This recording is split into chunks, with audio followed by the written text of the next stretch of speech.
Hey, it's Arik from Firearms Nation, and I'm back with Phil Strader.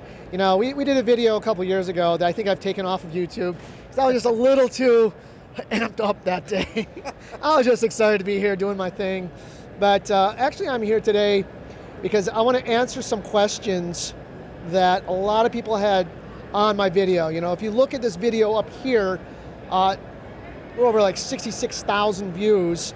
And it was basically just covering the announcement of the P365, which is a brilliant marketing name for a gun, for an everyday carry gun. But I shot it yesterday, and everything I talked about in that announcement, I still stand by. And we're gonna cover some of those interesting remarks I got about it. So Phil, thank you so much for taking the time to talk to me. Thanks for having me. So just the 365, you're the product manager for that. I am. So what was the not the genesis, but why did you want to go to an everyday, because you already have the 320 subcompact. Right.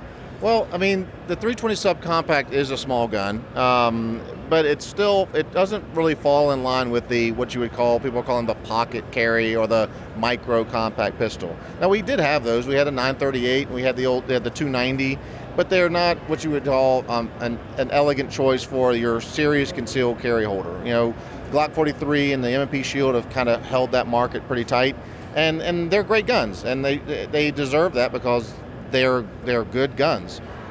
But there is a gap, and we found a gap in that market. When I came to SIG, they say, hey, here's what we're working on. We're working with this project. This was over 2 years ago, and here it is. It's yours. So I wanted to, and my team, all of us, we saw a large hole in the pocket pistol, striker-fired pocket pistol market, especially the high-end ones, and that, yes, they're small, and yes, I have a Glock 43, and I have a Shield. I used to have a Shield. I even have a few cars, and they're super thin and they're super compact, but man, they suck to shoot. I mean, they're not fun. They're pretty accurate, but to shoot them all day long, I wouldn't want to do that. So that was the first challenge, was to develop a pistol that was very compact and concealable, so even smaller than our competition, but something you could shoot comfortably, like 400, 500 rounds at the range if you wanted to, without bleeding at the end of it. So that was the first challenge. And the second challenge was there was a capacity gap. You know, everything was between 6 rounds and 8 rounds. That was what you had in the magazine. So we tried to come up with something that we could develop that would fill that gap. So we wanted a gun that was concealable, shootable, really, really small, and carried at least 11 rounds in the gun. And that was the gap we filled, and we came up with it. In fact, I got one in my pocket right here. How about that? He's been doing that all day. Yeah, I can't help myself. So looking at this gun, one of the things that people went off on the comments was, why am I comparing it to a Glock 43? In fact, the title of the video was, you know, this is a Glock 43 killer. It is. My department, right, we have thousands of people. The number one backup gun of choice is a Glock 43. I've shot the Glock 43 many times. I'm a competitive shooter. I'm A-class. I know how to shoot a gun. So for all those people who say he doesn't know how to shoot a gun, I know how to shoot a gun. I know what people like to shoot.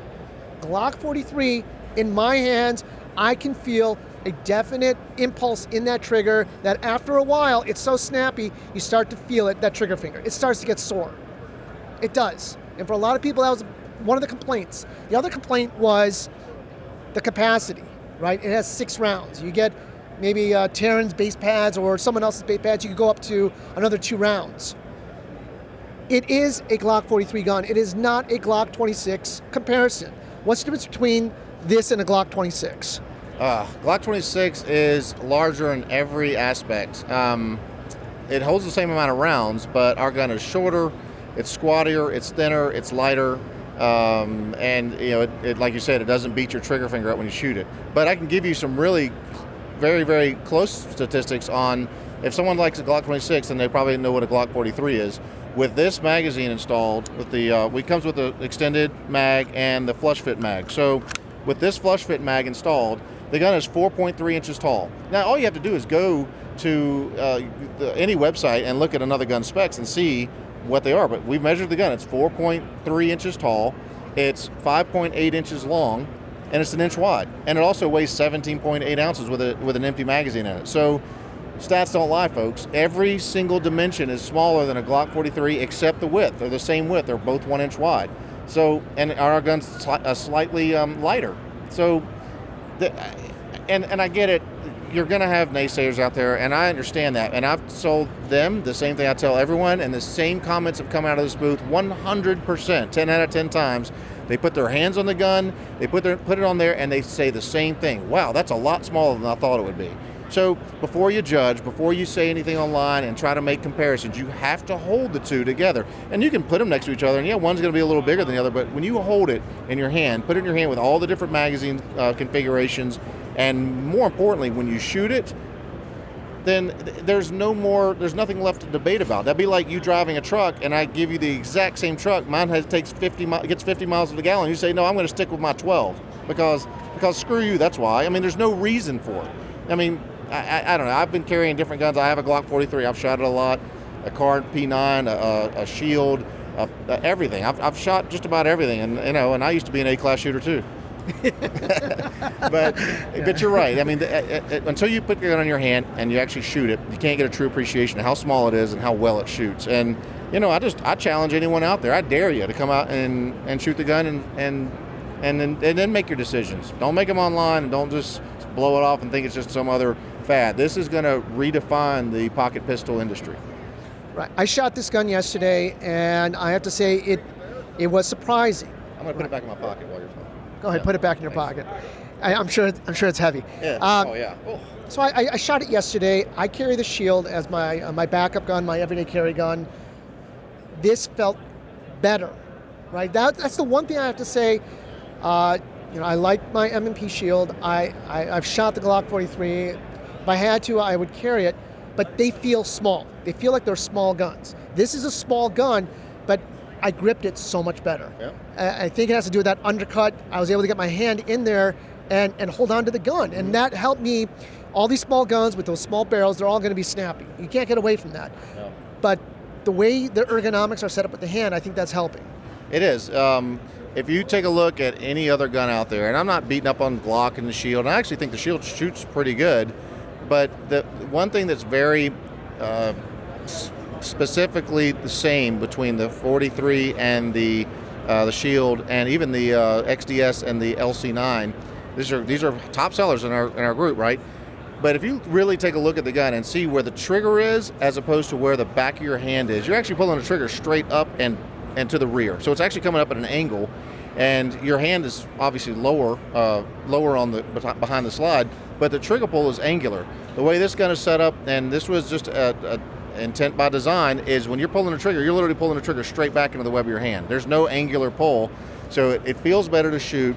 You're getting a straight back pull on the trigger, and the recoil is, it's one of those things you have to experience to understand. And I'm telling you, I hope everyone gets a chance to shoot it.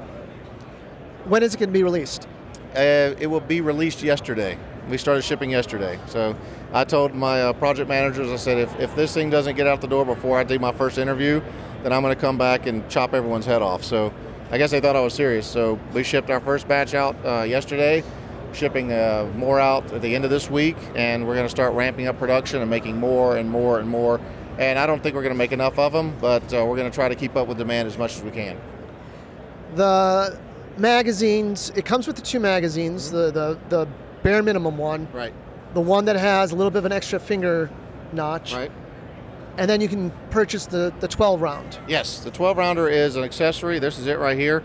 Now, one unique thing about the 12 rounder is how the base pad fits. This has actually got a couple patents pending on how we made this work, because it was a challenge to keep this from sliding up and being kind of loose and not very pleasant to hold. But it is a 12 round mag, and when it's in the gun, it actually, I'm gonna pull this out of my pocket real quick. It's kind of getting old, I guess. So when you put this in the gun, it's not just a magazine extension, like an afterthought. It's actually part of the grip. So it extends the front, but it actually follows the contour of the back of the grip. And so it doesn't feel like it's just a pistol and now your pinky's got somewhere to sit. It actually feels like part of the grip, like a larger gun. And when this is on the pistol, and you can shooting plus P or even hotter plus P plus ammo out of it isn't brutal anymore. It feels different because obviously you're getting more hand on the gun. But This overall height is, on average, it's actually right on the average of the industry that we picked. Those 4 guns I was talking about, we took their average height, and this is actually the average height we came up with. So this is actually on an industry average height, 4.6 inches. And it comes with night sights. It comes with SIG Light night sights. It comes with front and rear serrations. Some people like to rack the slide from the back of the front. We wanted to make sure we covered that. It is indeed striker fired. It has a really nice pull. We're not really advertising the weight, but eventually people are going to take it out and weigh it, and you'll probably find it's in the 6 to 7 pound range, but we're not advertising that as a spec. But it also takes apart the same way as a 320. You know, it locks to the rear and takes down the same way, but that's the only similarity there is. This is a totally from the ground up redesigned pistol. And this gun is actually, with the flush fit magazine, the entire pistol is smaller, significantly smaller than the subcompact grip module by itself. So that kind of gives you some idea of how much smaller this is than the 320. It's not the same gun at all. $50 for a magazine? $50 for a magazine. We're going to take a hit on that. You know, that is a decision that comes from higher levels than me. But I think, personally, I would pay it. And because I felt the difference, and we're going to be putting these POP displays in the stores that actually give people a chance to feel all 3 magazines.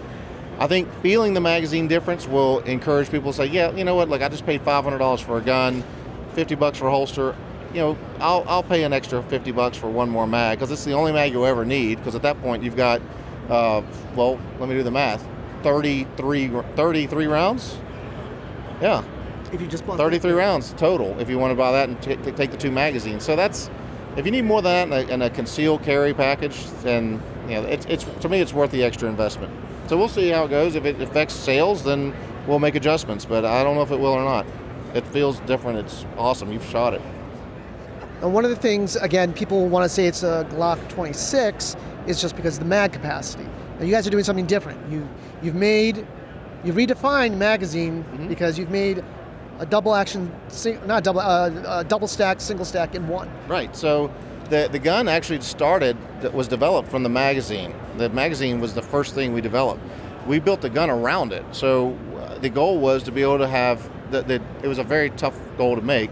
We wanted a 1-inch wide gun with a double stack mag. So how do you do that? Well, you redesign the magazine. So what we did is we came up with as thin a double stack mag as we could fit, and we narrowed the neck a little earlier than normal. So we were able to not only get a thin magazine up top, but now you're technically, if you think about it, the 2 rounds under your slide when you've got a round in the chamber are stacked up one after the other, and there's no angle. So you're getting the benefit of a double stack capacity, but the reliability of a single stack row at the top of the mag. So it was we got lucky with the mag. I'm not going to lie. I mean, we designed this. One of our Austrian engineers back at SIG, he's a genius. He engineered this mag. We sent off the drawings. We got our mags back, and our prototype mags worked perfectly. And we were loading the mags thinking the 10th round you're gonna need like to have an elephant step on it to get the 10th round. The 10th round goes in like the first.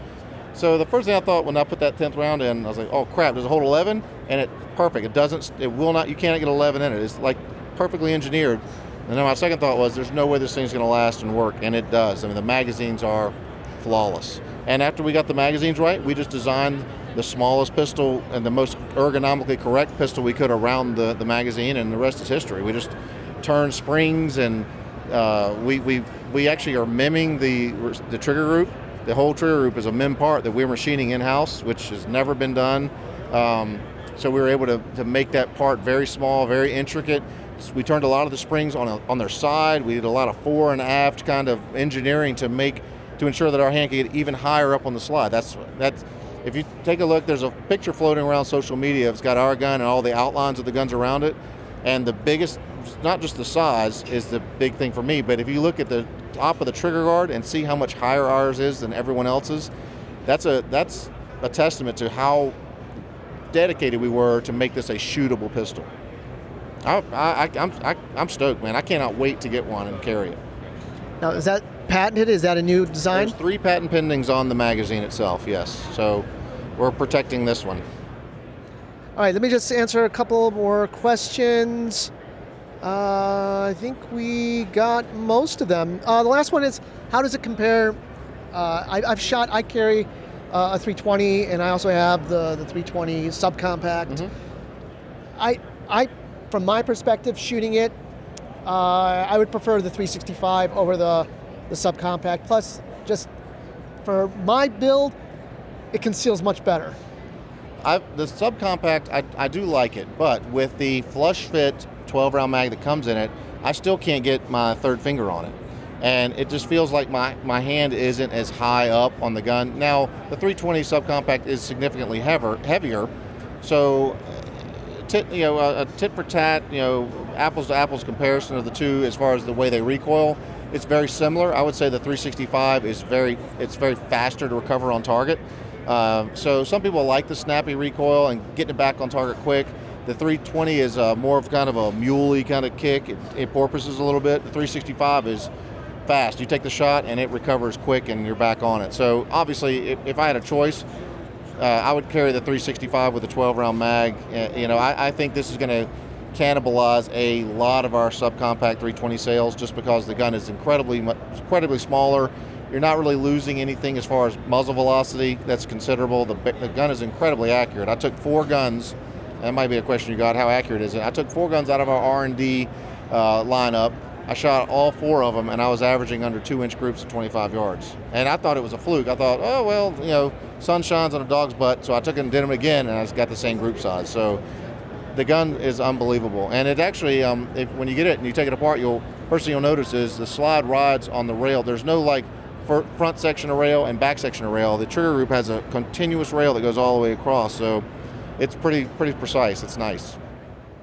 Great. Well, hopefully this, I'm sure this will garner still a lot of hate, but like Phil said, go out and shoot it.